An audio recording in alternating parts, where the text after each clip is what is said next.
Rabbi Ammi Hirsch of the Stephen Wise Free Synagogue in New York, and you're listening to In These Times.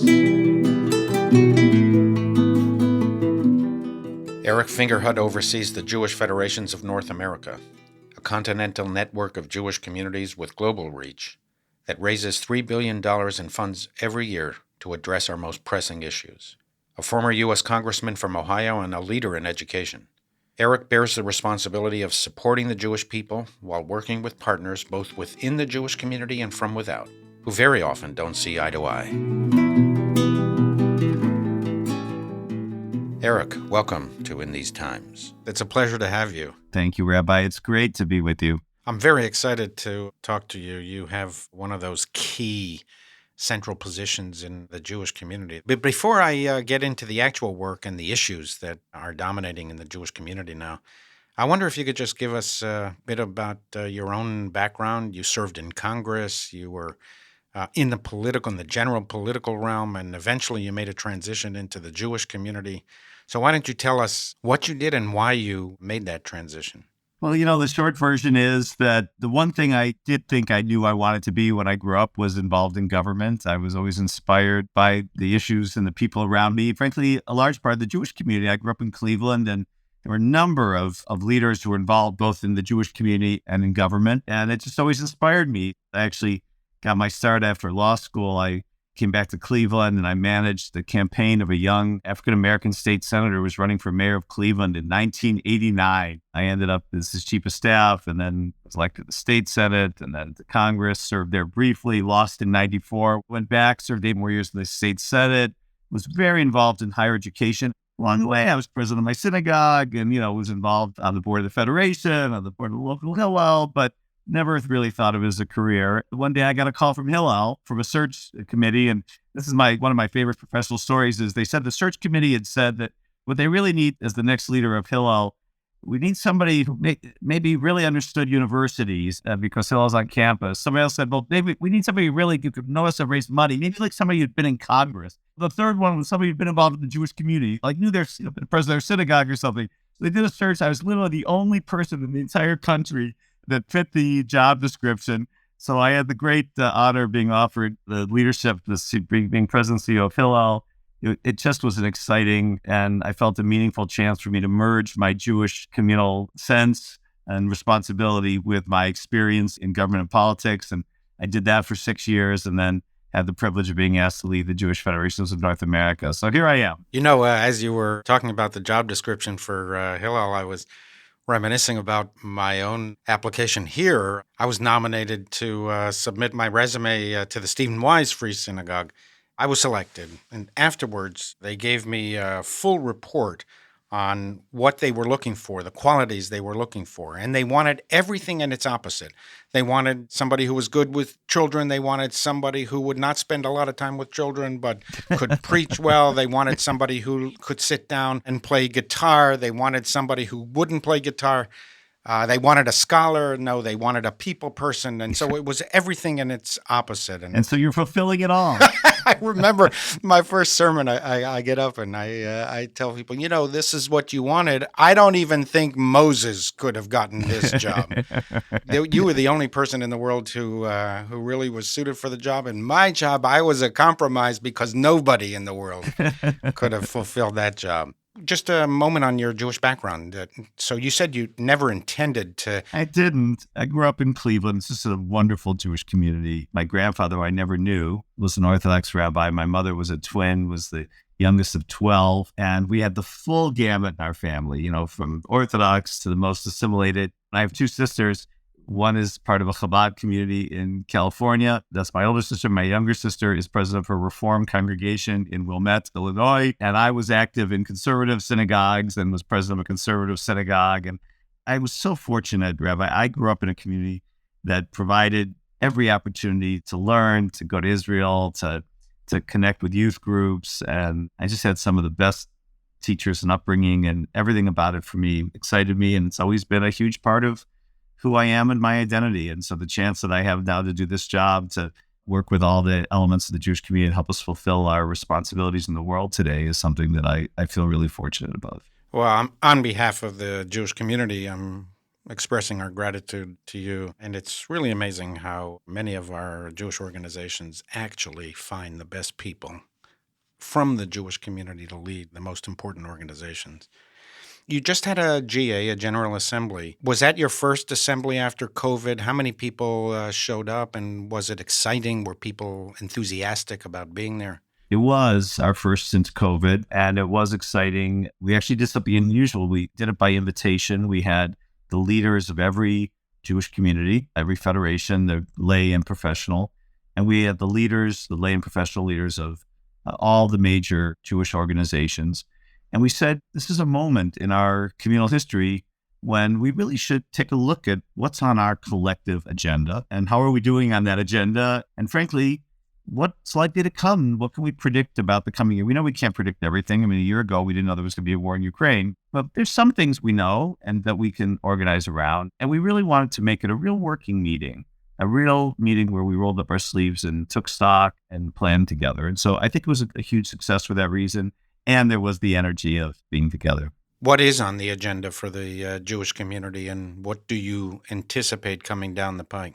The first is communal security. What are the real benefits of having organizations like Jewish federations? People call us legacy organizations. I'm not sure I know exactly what that word means in this context, but I think they mean we've been around for a while and we're going to be around for a while. We have permanent infrastructure, right? We have permanent professionals. We have lay leaders who've been committed. It enables us to stay with an issue over time, right? Not just respond to an emergency and then go away, or respond to an emergency and then go on to the next emergency. So security, of course, has been on our agenda really since 9/11, when the leaders of our federation system understood that the people who brought down the Twin Towers, we could easily be the targets of that. Started something called the Secure Community Network, which was to help provide us with communal expertise on that, which has since grown and plays an important role now in our communities. And then many individual federations building local community security programs led by a professional who would then work with every synagogue, every JCC. And then, of course, the attack in Pittsburgh at the Tree of Life accelerated this. I became the leader of the Jewish Federations in September of 2019. It was just before the first anniversary of the Tree of Life attack. At that point, we probably had, 25, 30 communities that had professional security initiatives. We just determined that we had to do it everywhere. As we saw in Colleyville or in Poway, these things can happen anywhere. It's almost random in that sense. So we're in the middle of a campaign we call Live Secure, which is to build out these professional security programs in every community, providing an umbrella to all the Jewish institutions. We've announced at the GA, we've increased the number of security programs now by 42% in just the last year. No parent is going to drop their kid off at a camp at the JCC, a day camp at the JCC or out in the woods, or they're not going to want to go to the synagogues if they think that they're at risk. And so we really see this as the cornerstone of enabling the continued flourishing of our Jewish community. So security was number one. We reported on our progress. We committed ourselves to continue this important effort. Second, of course, the Ukraine response was really a profound moment for us in a couple of ways. One, Rabbi, is there have been wars in Europe before, fighting wars, and they haven't gone well for the Jewish people. And I think that both the sense of communal responsibility to make sure that every Jew that wanted to leave could leave, that everyone who needed humanitarian aid could receive it, plus the communal responsibility to other refugees, not just our own, was profound. It was deeply moving when people saw these images and wanted to respond. Look, one of the things about federations everybody knows is our annual campaigns, right? So, oh my God, it's that time again. You're calling again. Why are you calling again for the annual campaign? And the reason is that we build the infrastructures that our community needs and we maintain them year after year. I always say, you don't build a fire department in your community when the house is on fire, right? Your community builds a fire department, maintains the equipment, modernizes the equipment, trains the firemen to be ready for when the house is on fire. That's what we do in the Jewish community. We already had more new Olim to Israel this year than any time since the height of the Soviet exodus. And so we had to prepare ourselves for the coming year. So that was number two. And then another agenda item that's been on our community's mind, most notably since the murder of George Floyd, is building a welcoming and inclusive community, of which we know we have work to do. And we've built a very strong effort across our federations and Jewish community to make sure that we're welcoming and inclusive and recognizing the changing demographics and racial balance and makeup of our Jewish community. And then finally, look, we met the week of Kanye, Rabbi. We met in a time of the University of California, Berkeley Law School. The subject of anti-Semitism, what our communal response is and needs to be, was very much on the minds of everyone who gathered at the GA. Eric, I want to press you a little bit on communal security. Has that issue intensified? Are you more worried about that now than, say, you were 5 or 10 years ago, just on the physical threat of an attack on Jewish institutions?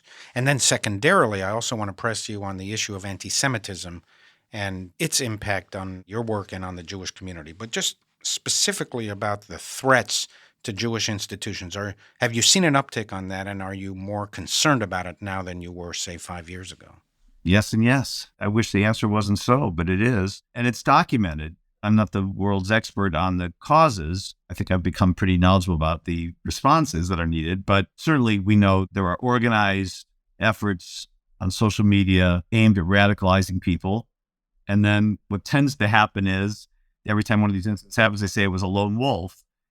Well, there's efforts to trigger people who are inclined to take these kinds of actions. And then, of course, you couple that with the access to weapons and the other issues of society. So, yeah, I think this is a very worrisome time, and it's why we're focused so heavily on it. I do think that the rise in anti-Semitic incidents contributes to the risk of violence, and we're spending a lot of money as the community on communal security. I used to be in government, as we discussed at the beginning of this podcast, and of course, it's the first responsibility belongs to government to make sure that all Americans are safe in their places of worship and in their places of communal gathering.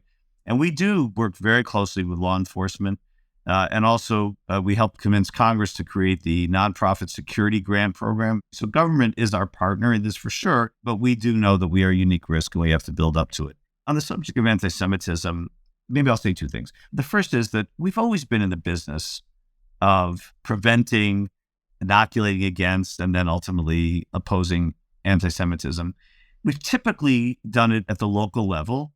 We've done it through what we generally call community relations. One of the core functions of the local federation and its leadership was to make sure that we had relationships with other faith groups and with other ethnic groups and racial groups and civic groups like business associations and labor unions. And of course, government relations, was also a critical part because we knew that the success, the flourishing of Jews in North America, which is beyond any other diaspora, in history, but, it's an extraordinary time of freedom and success in North America. That's because we live in a civil society that has welcomed us and protected minorities. And there have been times of anti-Semitism, just as there's been times of anti-immigrant behavior and other such things in American history that we're experiencing now. We are having to increase those engagements around education, not just college campuses, but also in primary and secondary education. It's really growing. You've probably read articles about the need to intensify our efforts in the business sector, particularly with this rating services, ESG. One of the things we accomplished at the GA, the General Assembly, was an agreement with Morningstar. So we've had to intensify our engagement there.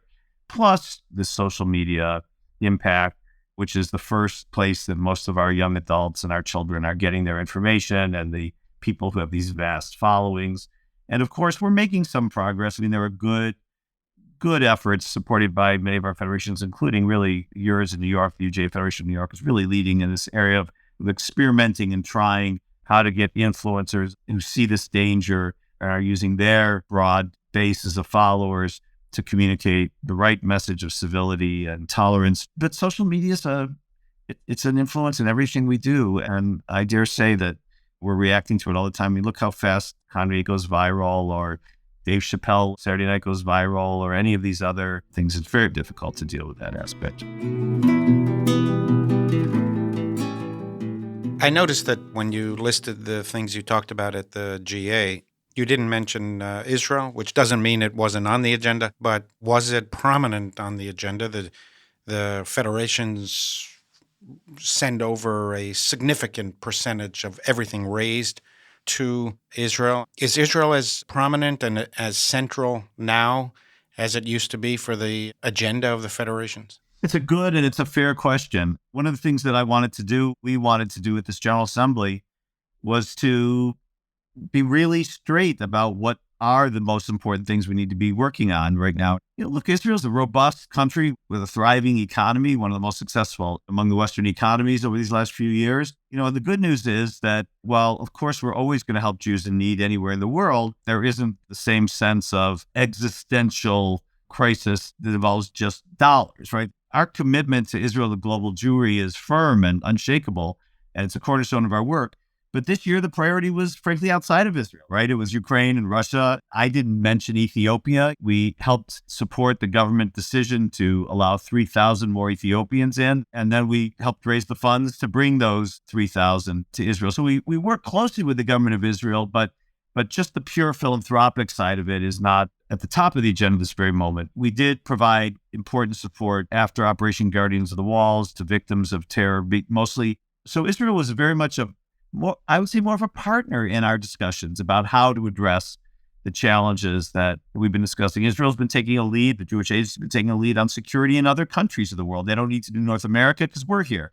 But the terrible attack at a synagogue on Yom Kippur in Halle, Germany in 2019, which occurred a week or so after I began this role. And a week after that, I was in the synagogue in Halle, Germany with Federation leaders and with the Secretary of State of the United States, Mike Pompeo, with Isaac Herzog, who's now the president of Israel, but then was the head of the Jewish Agency, and the German foreign minister. Those people were saved because of funds that we provided to the Jewish Agency. They then identified that synagogue at risk, and they provided that security. So Israel's a partner, but not all the work we do together is in Israel. A lot of it is global. Let me ask you, because I do know that Federated World on its own and through the connections with the Jewish Agency are at the heart of the Israel-diaspora relationship, which is central to our American Jewish community's sense of self and our future. Generally, how are we doing in terms of the relationship? Is it better than it was, worse than it was?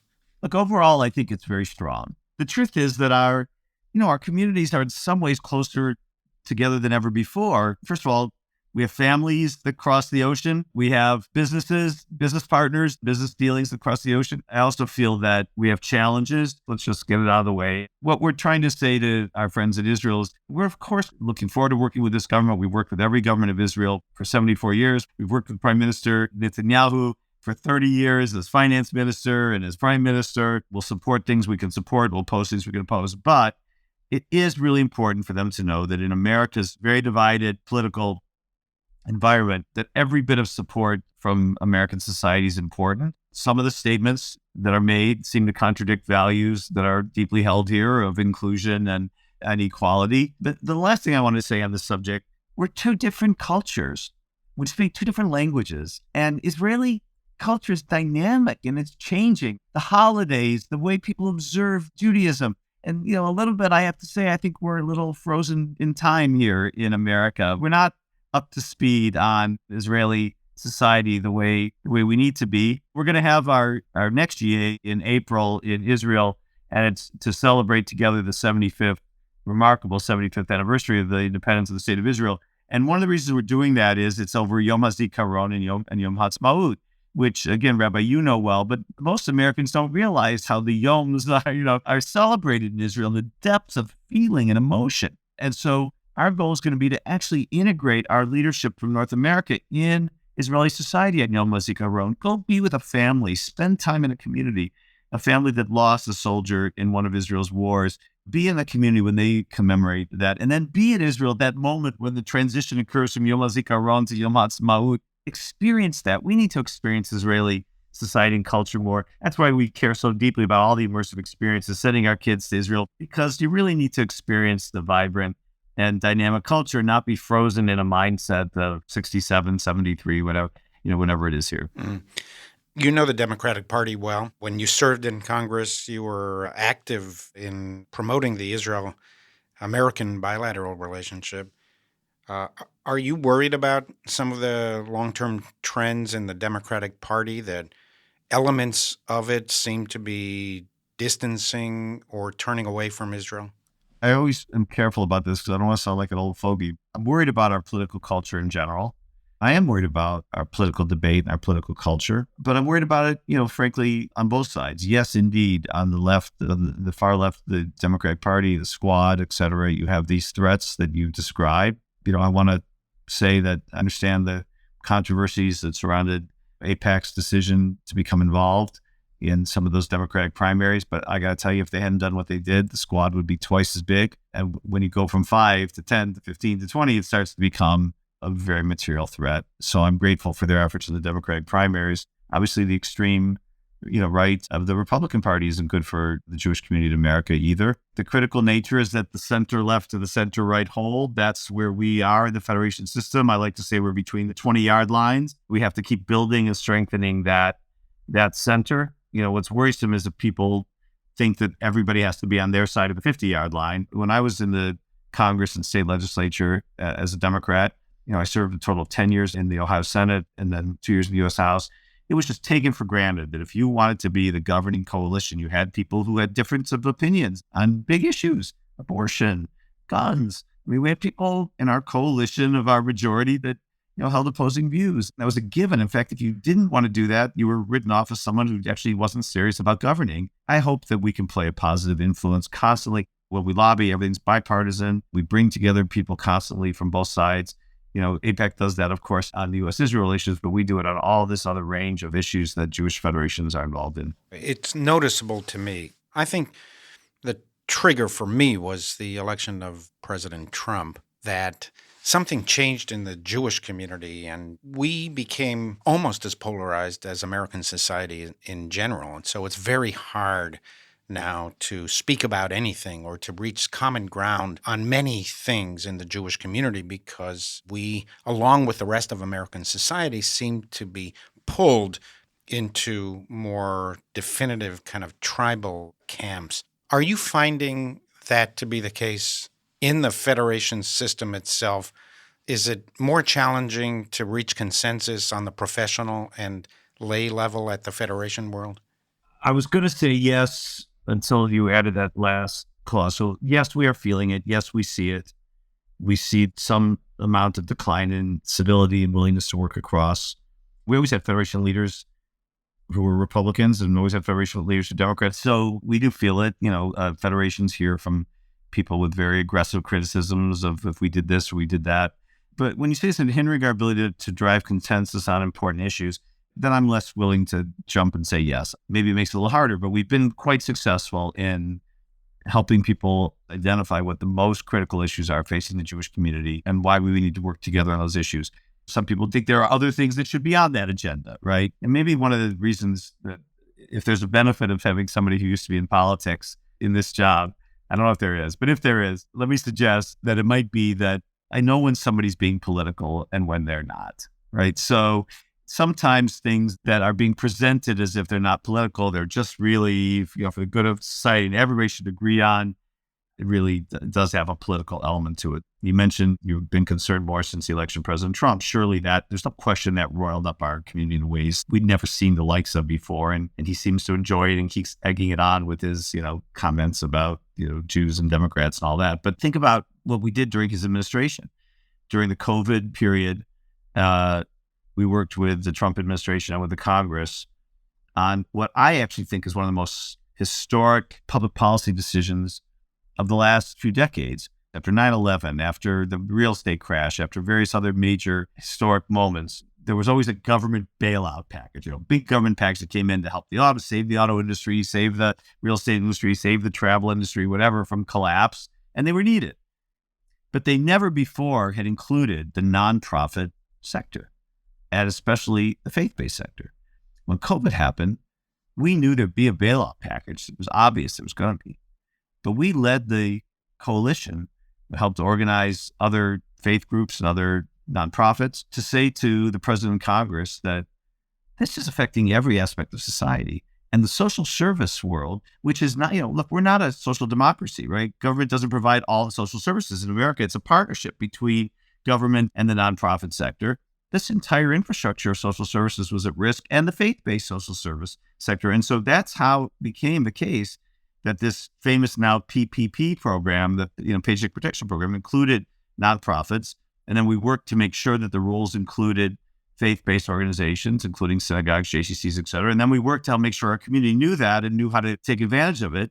All of that happened under a Trump administration, under a Congress that was divided, and contentious. So I think we showed that we could really work together and succeed on big things, notwithstanding that you're absolutely right that the political environment is tenser and more contentious, even in our own community, than it's been in a long time. Yeah, and I see that even locally in synagogues also. There's less tolerance to hear views that are inconsistent with your own views. There used to give some string, some leeway, some rope, as long as you allowed for opportunities for dialogue. Now people seem less patient to hear anything that contradicts what their political views are. And we wanted people to be on both sides. I mean, that was part of the communal strategy, was to have people who are influential on both parties and in both sides. And you're not very influential if you're not reflective, at least, of some of the, the mainstream views of that. Sure. And it goes without saying, the Jewish tradition encourages that.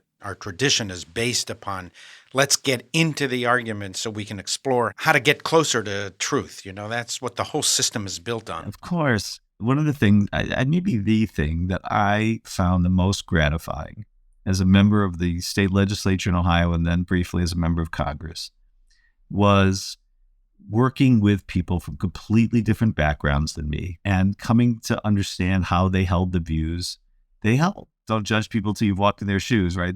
Most people think that's some cliche that was probably written by Mark Twain or something, but it's Pirkei Avot, right? So if you dig deep enough, you can find a Jewish source for almost anything. Yeah, especially Mark Twain, right? I love that part, and I think that's a Jewish thing, right? To really want to understand. And I do need to say, look, you asked about the vision of the Jewish community politically, and you're right. But we also, obviously, since we're the Jewish federations, we pay close attention to the demographic shifts in our communities. In addition to the famous Pew study, which everyone knows about, we conduct usually every 10 years, in-depth community surveys in each community. In the last couple of years, we've conducted surveys that cover roughly 50% of the Jewish community in North America. It largely confirms what Pew reported on a global basis, and that is that we are becoming a more polarized community religiously, politically, ideologically. We have a growing Orthodox population, as you know. We have a growing non-affiliated population, and we have a shrinking center.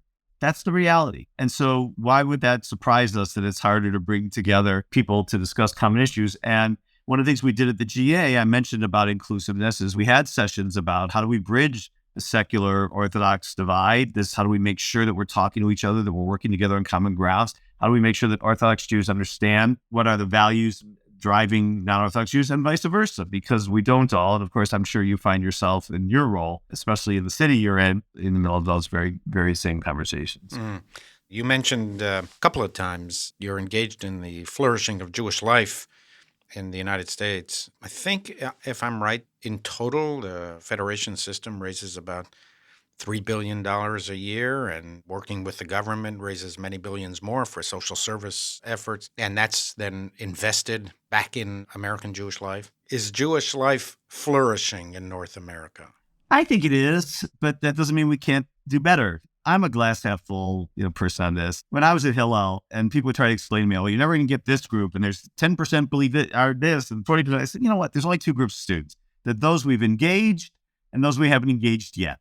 So that's how I feel about Jewish life at large. We're a diverse people, which means no one initiative is going to engage everybody. There's no silver bullet. We need lots and lots of creativity, and we're getting that kind of creativity in Jewish life today, whether it's camps, day schools, youth groups, trips to Israel. I mean, all of this infrastructure of Jewish communal life is really amazing. But I do want to remind people, this is why we're there year after year, and it's why we ask for support year after year, and why I'm not embarrassed to ask for support year after year, because you're a caring Jew, Rabbi, you're going to give to causes that you believe in. I truly believe you will, but you can't know every organization and every need in the community. And so while you should give to the things you have personal knowledge of or that you are passionate about, you should also give communally and to make sure that we're supporting this entire enterprise. I don't know if it's the pendulum has swung or just the news of the world has brought us back to this, but people understand today you can't do this by yourself. You can't maintain a community by yourself. Of course, everything about Judaism is built around community, right? We don't live on mountaintops. We pray as a community. We celebrate as a community. We mourn as a community. We care for each other as a community. We're the communal enterprise. And for me personally, that's